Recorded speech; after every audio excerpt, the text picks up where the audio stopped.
بسم الله الرحمن الرحيم. الحمد لله والصلاة والسلام على رسول الله. أما بعد قدر لا غينا وتكن درس تبذ قايبر بيك مهم دينجا قاغلشلы her bir kişi, her bir musulman bilirge tiyişli bik mühim قايبر мәгълүматлар алдык. Ул да булһа инде küfрлүк һәм уның төрләре. Küfрлүк һәм уның төрләре. Белүс Аллаһ Субханаһу Тааля кафир кешене, yani küfürlükte yürügen, küfürlükte ölüp gitken kişini мәңгелек яһәннәм уты белән язалаясак. Мәңгелек яһәннәм уты белән язалаясак. Һәм шуның өчен инде küfürлектең төрләрен һәр бер мусульман белергә тиеш. Нинди максат белән? Ул инде шул küfürлектән үзен үзе хакларга тиеш. Küfürлектән үзен үзе хакларга тиеш. Инде алдык бит инде берничә төрле, төп төрле, әлбәттә küfürлектең төрләре күп. Инде алдык 6 төр. Беренче әйттек бит инде ул кеше хакты ялганга чыгара. Аллаһ Тааляның динен яки Аллаһ Тааляның расулын яки диннең берәй өлешен дилгә кагылышлы берәй өлеште, мәсәлән, кыямат көнен диннең бөтенеһен дә ялганга чыгармаһа, шул бер өлешен генә ялганга чыгарса, ул кеше кафир була. Ягъни ышанмаһа. Бу гарәпчә күфр тәкзиб. Ышанмаусылык күфер дип атала. Ышанмаусы, ялганга чыгарусы. Yani bu kişi ышанмай ялганга чыгара. Яки бүтән динде ялганга чыгара. Әйтә, бу ислам дине дөрес дин түгел дип. Яки пайгамбарыбызны саллаллаһу алейхи ва саллямды ялганга чыгара. Әйтә, Мухаммад ул пайгамбар түгел дип. Пайгамбар түгел дип ялганга чыгара. Бу инде беренче төр күфр. Икенче төр әйттек бит инде кеше теле менән ялганга чыгара, ләкин йөрәге менән белә ул хак икән. Йөрәге менән белә ул хак. Андыйлар да бар. Улар яһудлар һәмәк. Яһудлар белә пайгамбар Мухаммад саллаллаһу алейхи ва саллям исем пайгамбар икән. Ислам дине хак дин икән. Ләкин көнсөллекләре аркасында, ягъни улар көткәйнеләр адакы пайгамбар үзләренең милләтеннән булыр дип, ягъни яһудлардан булыр дип. Ләкин Аллаһ Субханаһу Тааля үзенең хикмәте белән ибара гарәпләрдән. Гарәпләрдән шуның өчен алар көнләшеп, тискәреләшеп, шул динде инкар итә башлайлар. Ләкин уны яхшы беләләр. Пайгамбар саллаллаһу алейһи ва саллям яхшы беләләр. Ул исем пайгамбар икән, Аллаһтан илче икән. Ислам дине хак дин икән беләләр, ләкин тел менән әйтәләр, юк, бу ялган дип. Ялган дип һәм душманлык күрсәтәләр ислам диненә. Бу икенче төр. Өченче төр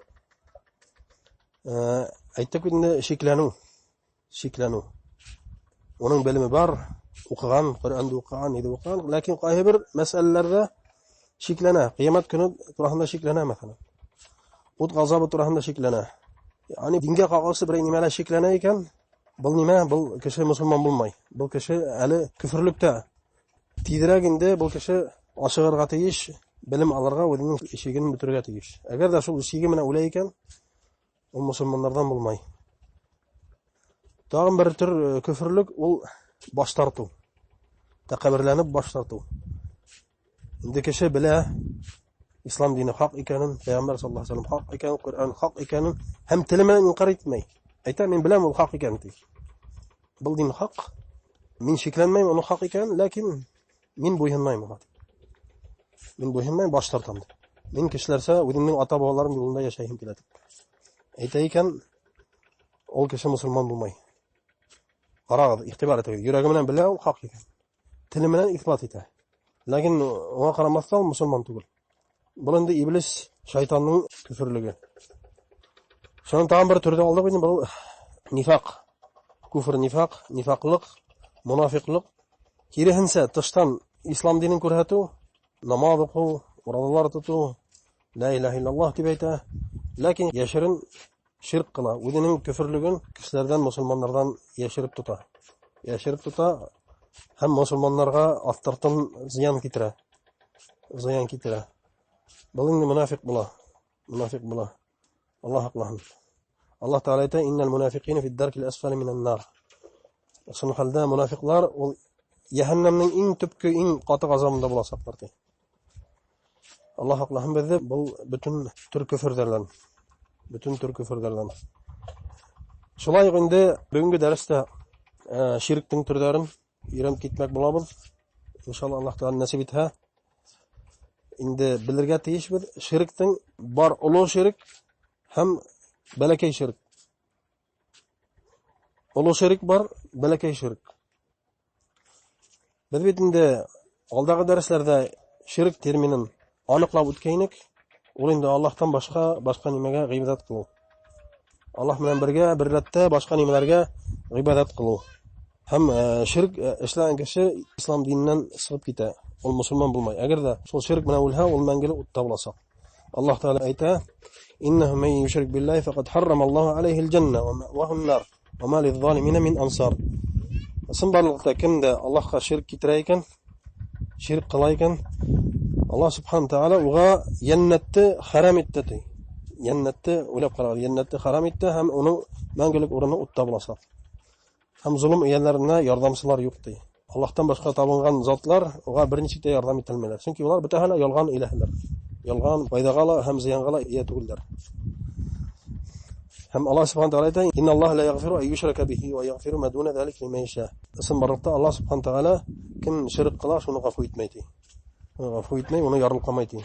Әгәр дә инде ул ширк белән үлеп китһә, ул мәңгелек утта булачак. Ширк белән үлеп китә икән, шуннан тәүбә кылмай икән, ул мәңгелек утта булачак. Аллаһ Таала безгә хаклаһын. Бу инде олы ширк. Олы ширк кешене ислам диненнән чыгара торган. Бар шундый төшенсә бәләкәй ширк. Бәләкәй ширк. Бәләкәй ширк зур гөнаһтардан шутлана, ләкин ул кешене ислам диненнән чыгармай. Кешене ислам диненнән чыгармай. Нимә була ул бәләкәй ширк? Бәләкәй ширк, уның төрләре күп. Уның төрләре күп. Шуның бере инде иң киң таралган, кешеләр арасында иң киң таралган, иң куркынычлы. Ул Аллаһ Таала гыйбадат кылганда, гыйбадатын бидәй матурлай кешеләр мактаһын өчен. Мәсәлән, намаз укый икән, мәсҗидтә шан күреп калды, һизеп калды, кешеләр аңа карап утырган. Кешеләр мәсҗидтә кешеләр аңа карап торган, һизеп калалар һәм уның ниятләре үзгәрә. Ул намазын матур итеп, остарак итеп укырга тырыша, кешеләр уны мактаһын өчен. Мактаһын өчен. Бу намазы кабул ителмәй, Аллаһ Таала буны кабул итмәй, һәм уга зур гунах языла, ләкин бу кеше ислам диненнән чыгып китмәй. Ислам диненнән чыгып китмәй, әле мусульман була. Ул ошо гыйбадатында Аллаһ Таала менән бергә икенче кешеләрне катнаштырды. Әтегеһе бит инде алда әйткәне зур ширк, ул бөтенләй Аллаһтан башкаларны илаһ итеп ала. Мәсәлән, намазны уга башкара, тулайым уга башкара. Бу бит инде намазы Аллаһка укый, ләкин намазын бидәй кеше аны мактаһын өчен. Монда әдрәк аерма бар. Тегеһе ислам диненнән чыгып китте, кафирлар арасына мәңгелек җәһәннәмгә, Аллаһ аклаһын бездә. Моны бит инде ислам динендә калды, ләкин бу ошо укыган намазы кабул ителмәй, һәм дә уга зур гунах язылачак. Зур гунах язылачак. Аллаһ аклаһын. Инде бу куркыныч. Куркыныч чөнки бәләкәй ширк ул кешене яйлап олы ширккә чыгарга мөмкин. Кешене зур ширккә чыгарга мөмкин. Буга дәлил инде бәләкәй ширккә Пәйгамбәр саллаллаһу алейһи ва саллям хәдисләре әйтте: "Ахвафу ма ахафу алейкум аш-ширкул асгар." قالوا يا رسول الله ما شرك الأصغر؟ قال الرياء. Мәгънәһе бу хадистин Пәйгамбәр саллаллаһу алейһи ва саллям әйтте: "Һеҙҙең өсөн, ягъни мусульманнар өсөн иң куркканым ти бәләкәй ширк ти. Бәләкәй ширк ти." Инде һоранлар Пәйгамбәр саллаллаһу алейһи ва саллям, "Нимә була бәләкәй ширк?" дип. Ул әйтте: "Рия тине." Рия ул инде русса әйтмәсә показух була. Кеше яхшы гамәл кыла, Аллаһ Таала ризалыгы өчен шул гамәлен эшләй кешеләр мактаһын дип. Яки кеше арасында дан адамнар өчен. Аллаһ аклаһын. Мәсәлән, Аллаһ ризалыгы менән мәсҗид төзи башлай, ләкин кеше мактаһын өчен шундый ният килеп керә. Ике ният бергә килеп бутала. Яртыһы Аллаһ Таала өчен, яртыһы кеше мактаһын өчен. Буны әлбәттә Аллаһ Таала кабул итмәй, бер касан да кабул итмәй, бу эшләгән эшләре кире кагыласак һәм уга зур гунах языласак. Шуның өчен кеше инде эшләргә тиеш, үзе менән көрәш алып барырга тиеш. Үзенең нәфсе менән көрәш алып барырга тиеш, ниятләрен дөрестләргә тиеш. Абу Хурайрадан килгән хадистә Пәйгамбәр саллаллаһу алейһи ва саллям әйтә: "Аллаһ Таала әйтә: "Ана агна шуракаи ани ширк, ман амила амалан ашрака фиһи ма'ия гайри, тарактуху ва ширка." Бу хадистең мәгънәһе Пәйгамбәр саллаллаһу алейһи ва саллям хәбәр итә. Аллаһ Таала әйтте ти: "Мин ширкта мохтаҗ түгелмен" ти, шундый мәгънәле. Кем берәй гамәл кылһа ти, ягъни гыйбадат кылһа ти, ашрака фиһи ма'ия гайри, минем менән бергә башка кемде катыштырһа ти, ягъни минең өчен эшләһә ти, шуның кеше мактаһын өчен, кеше яхшы һүз һөйләһен өчен эшләй икән ти, taraktuhu ve şirke. Min onu ti kaldırdım hem şirkin kaldırdım dikire kalktım deydi. Allah Allah'ın. Hem Peygamber sallallahu aleyhi ve sellem etti in korkkanım hedin için belekey şirk deydi. Belekey şirk. Niçin in korkkanı deyip etti? Çünkü belekey şirkte kişi hizmeyi. Namaz okup durana uzla hizmetten o namazda sadaka bireyken kişi maktahan deyip bire başlamak mümkün. Uzla hizmetten nime? Allah rizalığı için güne eşline turan işte kişi rizalığı için işleye başlayı. Bu belekey şirkke kelip kirdi. Allah Allah'ın. Onu hizgeç tavuk kişi namazında hizliyken o'zining niyetlari o'zgarib kiri shuni kurashib olib namozini tamomlarga tegish Alloh rizoligi uchun. Tigi olamoq niyat bilan kurashib borga tegish. Agarda shu aytib tamomlagan namozini inshaalloh namozni qabul etasak, ham Alloh subhanahu taolo uga havo buni yo'lasa. Bu endi namozni misol deb aytdik, bu endi butun ibodatlarning turlarini qog'ilishli. Shundan endi balakay shirkka taqimda misollar ul Allohdan boshqa bir nima bilan antitu. İslam dini bizga ruxsat etdi, Alloh taolo ruxsat etdi, payg'ambar ruxsat etdi, faqat Alloh bilangina antitirga. Alloh bilangina antitirga. Biray muhim aybirsin, masalan antitam Alloh bilan aytirga. Vallahi billahi aytadi. Vallahi men uni ishlamadim, men bu ishni qilmadim deb. Yoki ishlayasakman, vallahi men bu ishni ishlayasakman inshaalloh deb aytsang, bu ruxsat etiladi. Ham endi balakay shirkdan bo'la, agarda kishi Allohdan boshqa bir nima bilan antita ekan. Masalan ayta, ikmak bilan antitam. Allah Allah. Bu endi balakay shirk bo'la. Asayim bilan antitam yoki otayim bilan antitam. Nigina bo'lmagan shuni bilan antitirga yaramay. Payg'ambar bilan da antitirga yaramay, otayim bilan da asayim bilan da antitirga yaramay, ikmak bilan da antitirga yaramay. Ham boshqa nimalar. Bir bilan da antitirga bu balakay shirk zo'r gunoh bo'la. Ulamalar balakay shirk, balakay deb aytganga. Balakay deb aytganlar ne uchun? Ayırırsın. Ulu şirk bilen belekey şirkni ayırırga. Çünkü belekey şirk ol İslam dininden çıkarmay kişini. Lakin İslam dininden çıkuyga to'g'ri yo'l.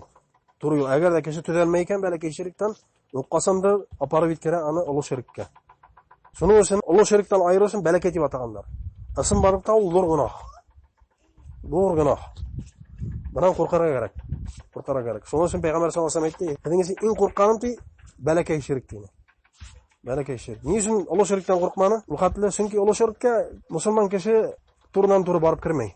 Kabirge barıp taşlarını uvib, onu durlap, onun için nedir kılıp, onun için kurban salıp, ulu şirk işlemey turdan tura. Elbette. Ul nimege yaylap kirip gitti. Belki şirk arkalı. Belki şirk arkalı. Allah haklahın. Şunun için Peygamber sallallahu aleyhi ve sellem in korkkanım hediyesini değil, belki şirk dini. Bunun hak bular gerek. Dağın da belki şirktin türleri ol Muyunga bütüy ası veru. Көз тимәһен дип, муенга яки кулга тағалар ташмаганда, берәй язмаманда, берәй нимки язылган нимәме, яки берәй тимерме, баумы дигәндәй, машинага элеп берәләр хаклаһын дип, рус әйтмешли талисман, абирек дип әйтәләр бит инде. Шул нимәләрдә асып йөрү ул бәләкәй ширктан. Ул бәләкәй ширктан бик büyük günah бұл кешене улы ширккә иткергә мөмкин. Әгәр дә инде ул кеше ысын барлыкта мине ошу таш хаклай дип уйлай башлай икән, мине таш үзе хаклай дип. Ошу ташты илһам, оның йөрәге шу таш белән бәйләнә, әйтә, бұл таш мине хаклап йөртә дип. Хаклап йөртә. Бүтән күз тиюдән, бәләләрдән казалардан мине үзенә үзе хаклай икән, йөри икән, бұл инде зур ширккә кирип китте. Бұл ул шул ташты иләһ итеп эшләне үзенә. Уның ниндидер көче бар, мине хаклай алырлык дип уйлай икән, ул кеше мөшрик. Ул ширккә кирип китте, ислам диненнән чыгып китә. Аллаһ хаклаһын. Әгәр дә уйлай икән, ошы бүтүй ул мине үзе хакламай, ләкин Аллаһ Таала моны сәбәп эшләгән, мине хаклар өчен дип әйтһә, бүтән зыянга һәм зарарга Аллаһ әйә дип әйтә, ләкин ошы бүтүйде, ошы ташты Аллаһ Таала sebep itti meni haklav, sebep itti tip ulayken bil belekay şirk. Korkunuz gırak. Bil ulu şirkka to'g'ri yo'l. To'g'ri yo'l. Menan kishi haqlanarga tegish. Payg'ambar sallallohu alayhi vasallam aytdi: "Men allaqa at-tamimata faqad ashrak." Kimda kim o'zini butuy yo'lda shul shirk qildi deydi. Shul shirk qildi deydi. Alloh haqlahin bizda. Uni uchun belekay shirkka bek ko'p misollar keltirgan bo'lar. Ayrim bir dars olurmiz inshaalloh. Bunga yetib turur, bildik endi shirkning ikki turlari bor, ulu shirk, büyük shirk ham balakay shirk. Ulu shirk kishini islom dinidan chiqaradi. U Allohdan boshqa iloh ishlav. Allohdan boshqaga g'ibodat qilu. G'ibodat qilu, uga bosh eyu, masalan, unan hurov, unan umid etu, uga tavakkal qilu, o'lav u meni yoqlay, u menga ziyon keltiradi, foyda keltiradi deb o'zdan o'zi deb. O'lav bu endi zo'r shirk, ulug' shirk. Nima bo'lug'ina qaramasdan, payg'ambar qabrimi, sahobalar qabrimi, tosh hindarmi, og'as hindarmi, yoki og'asmi, toshmi, tog'mi, mamiriyami, shishmami, planetalarmi, oymi, quyoshmi, aytilar qahrlar oyga sig'ib tilanim deb. Alloh aqlam bu zo'r shirk. Zo'r shirk. Oyga sig'ib tilav, nechigindi oydan tilaying, u unga foydali ziyon bermaydi. U Alloh taolo barliqqa keltirgan maxluq. Bizda tunni yoqtirtirish uchun ham vaqtda bilirish uchun, oylarda bilirish uchun maxluq. Hina nechik sig'ib tilaying. Bu ulug' shirk. Bu zo'r shirk kishini islom dinidan sig'ara turgan. Shu ishlarda boshqa kishi musulmon bo'lmay. Endi balakay shirk aytdik bitindi. Ul riya, bitiyosu Alloh taolo shuni sabab etgan degan niyat bilan otib beru, ul balakay shirk bo'lar. Shular yo'q, Allohdan boshqa nimalarni ant etu, balakay shirk bo'lar. Ham balakay shirk qutushqis gunoh. Zo'r gunoh. Kishini islom dinidan chiqarmahala, lekin zo'r gunoh yadilar. Balki Alloh subhanahu taolo uni qiyomat kunida shul gunohi uchun azoblar. Lekin mangilikka tugul. Shulardan da haq bo'lar kerak. İnşallah bunun to'g'ri ayrim darslar o'tib, shirkning turlari, ulug' shirkning turlari, kishi shirkning turlari ham boshqalarda biz endi hali tanishib qana o'tamiz, lekin undagi darslarda inshaalloh ularni intaklab o'rganirmiz. Subhanakallohumma bihamdika ashhadu an la ilaha illa anta astaghfiruka va atubu ilayk.